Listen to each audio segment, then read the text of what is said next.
विवाह सामाजिक संरचना का एक ऐसा विधान जिसके बिना समाज अधूरा है। समाज की वृद्धि रुक जाती है बिना। इसीलिए वैदिक काल में ही विवाह के कुछ प्रकारों पर प्रकाश डाला गया है। कुछ प्रकार बताए गए जिनमें मुख्यतः 8 प्रकारों की बात की गई है, जिसमें 4 प्रकार मान्य थे और 4 प्रकार जो थे वो अमान्य थे, जिसमें ब्रह्मा विवाह, देव विवाह, प्रजापत्य विवाह, पिशाच विवाह, गंधर्व विवाह और असुर विवाह, राक्षस विवाह आदि शामिल हैं। इस प्रकार से प्रत्येक विवाह के विषय में हम एक विस्तार पूर्वक एक एक करके जानकारी प्राप्त करेंगे। वैदिक कालीन विवाहों और इस विवाह संस्था की जो जानकारियां हैं हमें मुख्यतः ऋग्वेद और अथर्ववेद से प्राप्त होती है। वहीं उस समय के बाद में जो लिखे गए जो ग्रंथ थे जैसे कि संहिता और ब्राह्मण ग्रंथ, इनसे भी हमें इनकी जानकारियां प्राप्त होती है। तैत्तिरीय संहिता जो थी, तैत्तिरीय संहिता और ऐत्रेय ब्राह्मण में विवाह शब्द का उल्लेख मिलता है। ऋग्वेद के अनुसार विवाह का उद्देश्य ग्रस्त होकर देवों के लिए यज्ञ करना था, संतान उत्पत्ति करना था। वर कन्या के विवाह हेतु चुनाव के विषय में धर्मशास्त्रों में अनेक लक्षण बताए गए हैं।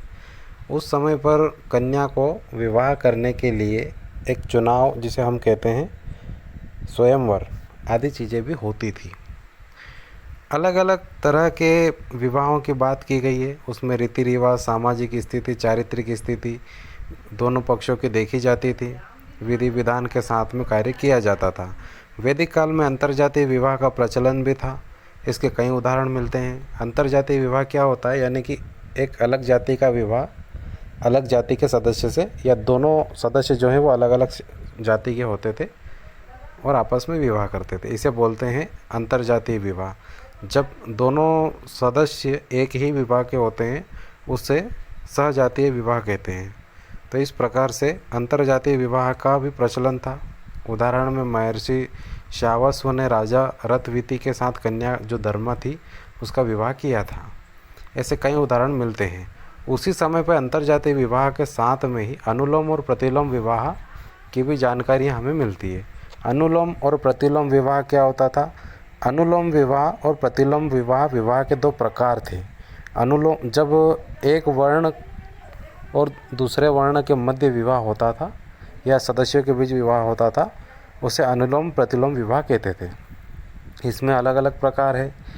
अगर जो वर उच्च वर्ण का होता और कन्या निम्न वर्ण की होती तो उसे अनुलोम विवाह कहा जाता। वहीं अगर वर निम्न वर्ण का और कन्या उच्च वर्ण की होती तो उसे प्रतिलोम विवाह कहा जाता था। इस प्रकार से अनुलोम और प्रतिलोम विवाह का भी प्रचलन था। वहीं पर्दा प्रथा और देवदासी जैसी जो प्रथाएं थी या सती प्रथा, उसका किसी प्रकार से कोई उल्लेख उस समय पर नहीं मिलता है। अलग अलग ब्राह्मण ग्रंथ थे। शतपथ ब्राह्मण में पत्नी को पति की अर्धांगिनी कहा गया है और उसे उसके बिना अपूर्ण बताया गया है। ऐसा भी माना जाता है कि अगर पुरुष का विवाह नहीं होता था, बिना विवाहित या अविवाहित पुरुष यज्ञ में बैठने का अधिकारी नहीं होता था।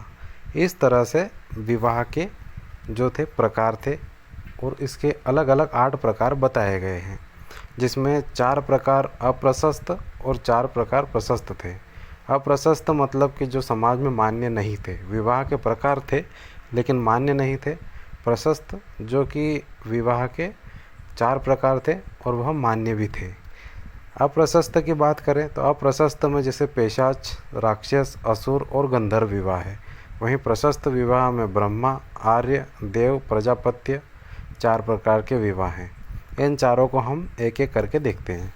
बात करते हैं पेशाच विवाह की। विवाह प्रथा जो जितनी ही अप्रशस्त है उतनी ही पुरातन लगती है, यानी कि उतनी ही पुरानी लगती है। पेशाच विवाह के अंतर्गत ऐसा होता था कि जब कोई कन्या सो रही होती थी तो कोई व्यक्ति चुपके से उसके साथ सहवास करता, संभोग करता और उसे उठाकर ले जाता। इसे हम पेशाच विवाह की श्रेणी में रखते हैं। समकालीन समाज में इसे पेशाच विवाह कहा गया है। सबसे निकृष्ट एवं पुरातन विवाह लगता है। ये विवाह उस समय से भी पुराना लगता है जब मनुष्य में ज्ञान की जो चेतना है वह ना जगी हो, क्योंकि इस प्रकार से तभी विवाह हो सकता था। व्यभिचारी विवाह का प्रकार है। यदि उस व्यक्ति द्वारा कन्या के साथ समागम करने पर उसे विवाह व्यवस्था में न बांधते तो कन्या का जीवन नष्ट हो जाता। अतः इस निकृष्ट विवाह को विवाह प्रणालियों में स्थान दिया गया है। अगला विवाह है राक्षस विवाह। यह भी विवाह का एक पुरातन प्रकार है जो आदिम जनों में प्रचलित था। आदिम यानी कि आदि मानव। इसमें कन्या को बलपूर्वक हरण कर ले जाया जाता था। इस विवाह का नाम राक्षस पड़ा क्योंकि राक्षस ही इस प्रकार का क्रूर कर्म करते थे। कन्या पक्ष कर लेता था। कालांतर में यह विवाह प्रणाली शूर कर्मा क्षत्रियों में अधिक प्रिय बन गई और इसे छात्र विवाह भी कहा गया। विभद ने पूर्व मित्र की कन्या कमुधु का अपहरण ऐसे ही कुछ किया था। ऐसे कुछ उदाहरण महाभारत में भी मिलते हैं। सूत्रकारों ने इस विवाह प्रणाली का काफ़ी विरोध किया है। अंततः स्मृतिकारों ने इसके अपहरण और विजय के द्वारा विवाह को वेद रूप दे दिया। वहीं अगला तीसरा विवाह है असुर विवाह। यह विवाह प्रणाली क्रय विक्रय पर आधारित है। इसमें भावी पति कन्या के बदले में उसके पिता को यथाशक्ति धन देकर उसे प्राप्त करता था। यानी कि इस विवाह के अंतर्गत क्रय विक्रय होता था। जो कन्या होती थी उस कन्या पक्ष को कुछ धन दिया जाता था जिसके बदले में वो अपनी कन्या को वर पक्ष को सौंप देता था। इसे शोल्क विवाह भी कहा गया है। प्राचीन काल में असीरिया के लोगों में यह विवाह प्रथा खूब प्रचलित थी। बहुत संभव है इसी कारण इस विवाह प्रणाली का नाम असुर पड़ा हो। इसमें कोई भी दो राय नहीं है कि असुर विवाह पेशाच और राक्षस विवाह प्रणालियों की अपेक्षा उन्नत एवं सभ्य थी, क्योंकि इसमें क्रय विक्रय होता था। क्रय विक्रय का जो आधार होता था उसे देखा जाता था किसे कन्या को देना चाहिए किसे नहीं देना चाहिए। तो पिछले जो दो विवाह हैं उनसे कहीं ना कहीं ये बेहतर प्रणाली थी। इसमें नारी के मूल्य को समझा भी गया था, पहचाना गया था। तो इससे पत्नी की स्थिति में काफ़ी कुछ सुधार भी हुआ था। वैदिक काल में वधू के क्रय विक्रय का प्रचलन था पर उसे आदर की दृष्टि से नहीं देखा जाता था। ऋग्वेद में ऐसे कई उदाहरण मिलता है। विजा माता अप्रतिष्ठित थी। क्रय विक्रय पर आधारित इस विवाह प्रणाली का सूत्रकारों ने विरोध किया है। वहीं अगली विवाह प्रणाली थी गंधर्व विवाह, जिसे वर्तमान समय में हम प्रेम विवाह या लव मैरिज भी कहते हैं। वैदिक काल में गंधर्व विवाह का प्रचलन था। ऋग्वेद में उत्सवों और समारोहों का उल्लेख है जिनमें कन्याएं अपना पति स्वयं ढूंढ लेती थी। आज भी भाषा में इसे प्रणय विवाह या प्रेम विवाह कहते हैं।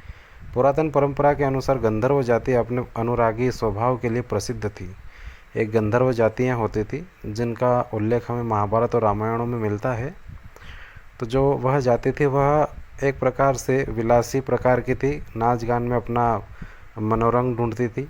तो ऐसे अनुरागी स्वभाव के कारण प्रसिद्ध थी और उनमें यह विवाह ज़्यादा प्रचलित था। यही कारण है कि इसका नाम गंधर्व विवाह रखा गया। संभवतः इसी कारण इसका नाम गंधर्व पड़ा हो। इसमें वर वधू वयस्क होकर एक दूसरे के प्रति आकर्षित होते थे और साथ में विवाह कर लेते थे।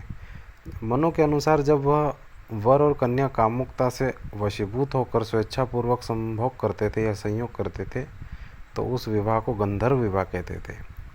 महाभारत में इसको एक स्थान प्रशस्त विवाहों की सूची में रखा है।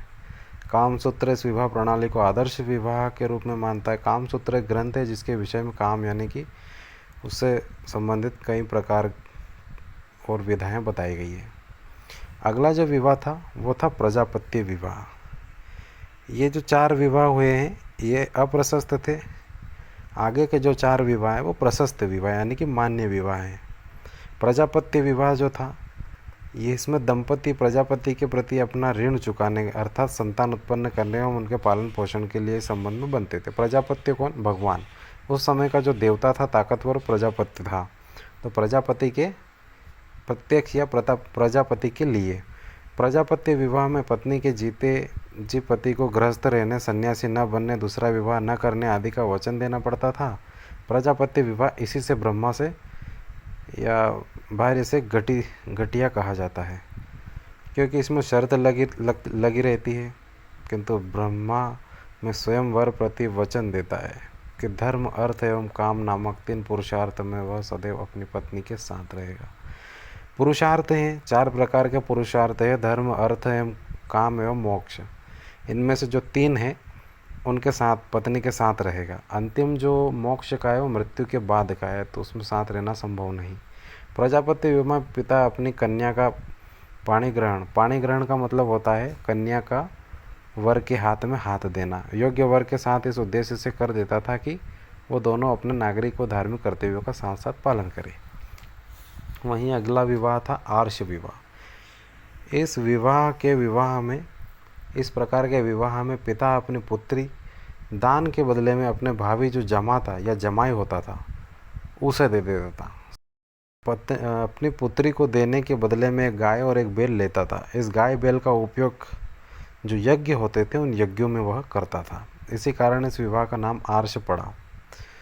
यह भी एक प्रकार का देखा जाए तो क्रय विक्रय का पर आधारित ही विवाह है, क्योंकि इसमें भी गाय और बैल लिया जाता है, लेकिन इसका उपयोग एक धार्मिक कार्य में किया जाता था, इसलिए इसे भी वेद माना गया है। उपहार वर अपने भावी ससुर को देता था। एक प्रकार से वधू का मूल्य रूप देखा गया इसमें भी, तो यह भी विवाह का एक प्रकार है जो मान्य था। अगला विवाह है देव विवाह। यज्ञ कराने वाले यजमान जब यज्ञ के पुरोहित को अपनी पुत्री विवाह में अर्पित कर देता था तो वह देव विवाह कहलाता था। इसमें पुरोहित वर के देव कार्य में संलग्न होने के कारण इस विवाह को देव की संज्ञा दी गई है। यह भी एक प्रकार का विवाह था।